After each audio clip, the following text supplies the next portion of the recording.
conta. Olha qual era a opinião que o Luiz Miranda tinha sobre o governo Bolsonaro. E a pergunta fica, o que foi que mudou? Importação de todos os insumos. Ele é o chefe de importação. Várias vezes eu assim, não assino isso. Isso tá errado. Eu não assino. E eu tinha que me envolver, levar para o presidente chamava a Polícia Federal, acionava. É muito mais grave do que a população imagina. Isso não é a hora para falar. A hora para falar é quando a gente colocar na cadeia todos aqueles que realmente fizeram mal para a população e fizeram esse índice alarmante que nós temos hoje. E o senhor acha, então, que a CPI não está observando isso? E não foi falta da PGR ter entregue, né? A PGFN, todos os órgãos que estão investigando, a PF, tem entregue documentos para a CPI começar a tratar de uma forma mais né, imparcial esse tema. Ele acusa a CPI de ser parcial, acusa a CPI de não querer olhar, né, as investigações da Polícia Federal, da PGR. Nós observamos que tem um interesse político. É 2022, a CPI, não...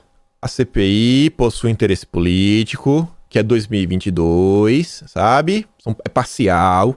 Isso tudo ele disse no dia 7 de junho. Como o Luiz Miranda, né, muda de opinião rapidamente. Salvar vidas. Se fosse para salvar vidas, certamente nós teríamos aí alguns caciques já na cadeia há muito tempo, porque o desvio de dinheiro público foi um negócio absurdo. A CPI não está e talvez o governo... Se a CPI fosse para salvar vidas, teríamos vários caciques já na cadeia. Mas, rapaz, né? Como esse rapaz muda de opinião? Volto a dizer, talvez o governo tenha errado, deveria ter deixado, com aquela famosa armadilha, dá o queijo, deixa eles comerem e salva as vidas primeiro, depois a gente bota todo mundo na cadeia. Talvez a gente tentando fazer as duas coisas ao mesmo tempo, atrasou um pouco o processo, mas certamente não foi por omissão, mas sim porque no início foi muito difícil. E aqui no Distrito Federal também tem problemas, né? O Distrito Federal é incrível, nem eu consigo explicar isso. Aqui tá bom, né, gente? Aqui tá bom. Mas mesmo mostrando toda a hipocrisia, todos os atos falhos, as lacunas no depoimento, nada disso adiantou. Lá vai Renan Calheiros, junto com o Omar e o Randolph, lá no palanquinho deles, os microfones de todos os grupos jornalísticos do Brasil, né? Pra falar o seguinte, palavra do Randolph, nem vou dar play nesse vídeo mais. Enorme e estruturado esquema de corrupção. É isso que Randolph Rodrigues fala que encontraram. Um enorme e estruturado esquema de corrupção. Não houve compra, a invoice já foi corrigida, não houve pressão para nada. A única coisa que aconteceu foi encontros prévios, discurso já pré-organizado, tudo combinadinho entre a família Miranda e os senadores, como revela a própria grande imprensa. E aí lá vem, né, os jornalistas. Peguei só um aqui, que é o padrão do chororô que tá aí nas redes sociais do pessoal da esquerda. Daniela Lima, CNN. Até me bloqueou a coitada, não sei porquê, né? Acho que eu reclamei ela aquele dia que ela falou que infelizmente só um policial perdeu a vida. E ela diz o seguinte, ó. Rapaz, que dia, escalou sobremaneira a crise do governo e dos partidos que sustentam o governo. Crise do quê? O Arthur diz, ó, inacreditável como tentam criar o que não existe. É uma fraude política.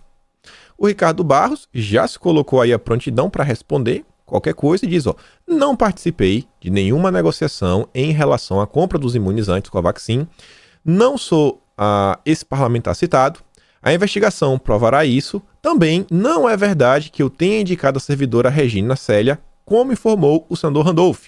Não tenho relação com esses fatos. Estou à disposição para quaisquer esclarecimentos. O pessoal do MBL, inclusive, veio à tona, era por ter trazido aqui essa imagem, para falar que sim, que o Ricardo Barros indicou, e a prova que eles têm para apontar isso é um documento de 2018, enquanto ele era o ministro da Saúde, ou seja, ele atualmente é o ex-ministro da Saúde, ele era o ministro da Saúde de Temer, e ele assinou o papel lá, né, designando a pessoa pro cargo. Basicamente isso. Aí eu fiz até uma pergunta no Twitter, é o seguinte, apresentando esse documento, mostrando que foi ele que assinou a nomeação da servidora, vocês estão querendo colocar quem? O Temer na cadeia? Vocês não querem falar então que o Temer tem envolvimento nisso? Porque na época, né, era o governo Temer. Foi 2018. O mais importante é a narrativa, a gente sabe que é o MBL.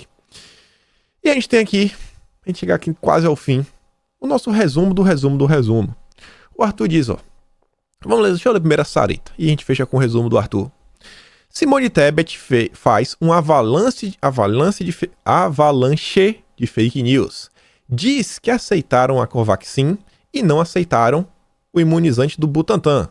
Ora, o imunizante do Butantan foi comprada e está aplicando no Brasil. Então, ela foi aceita.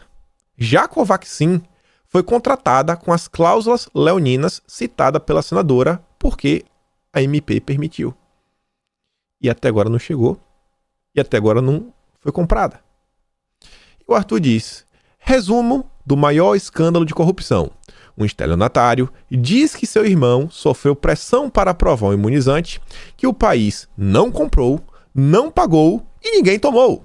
O preço negociado era o mesmo no mundo todo. Investigam o caso Omar Aziz, Renan Calheiros e Humberto Costa e adiciona também o Randolfo Rodrigues. E sabe que chegando agora, quase chegando ao final, lá vem o Felipe Neto falando. Se Arthur Lira, se a Corvadade dá seguimento ao pedido de impeachment depois dessa, vai se tornar missão de vida de todo brasileiro decente infernizar a vida desse sujeito. Ele vai ter muito podre para driblar o impeachment agora. Chega. O que foi que aconteceu durante a semana? Depois que saiu a reportagem do Lira falando que não ia pautar o impeachment, a esquerda, que inclusive está organizando as novas manifestações pró-Lula, falou, ó, vamos colocar pressão em Bolsonaro, mas agora também vamos mirar no Arthur Lira. Tudo organizado.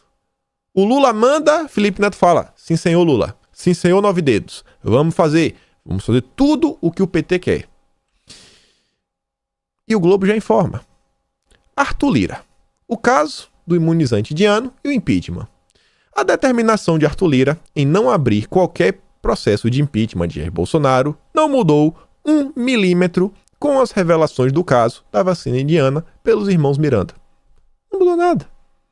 Porque não tem nada. É só narrativa. Vai durar o quê? 10 dias? 12 dias?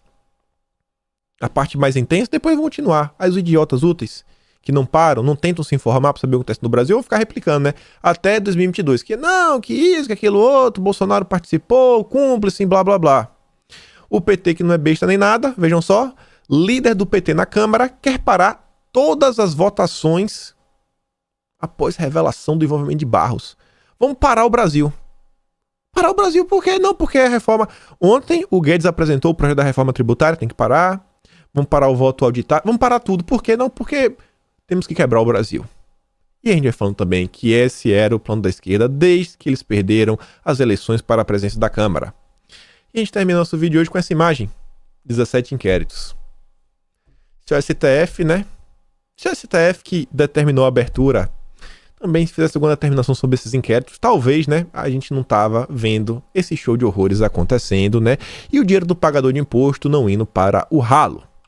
Com essa, fico por aqui. Peço a você encarecidamente, compartilhe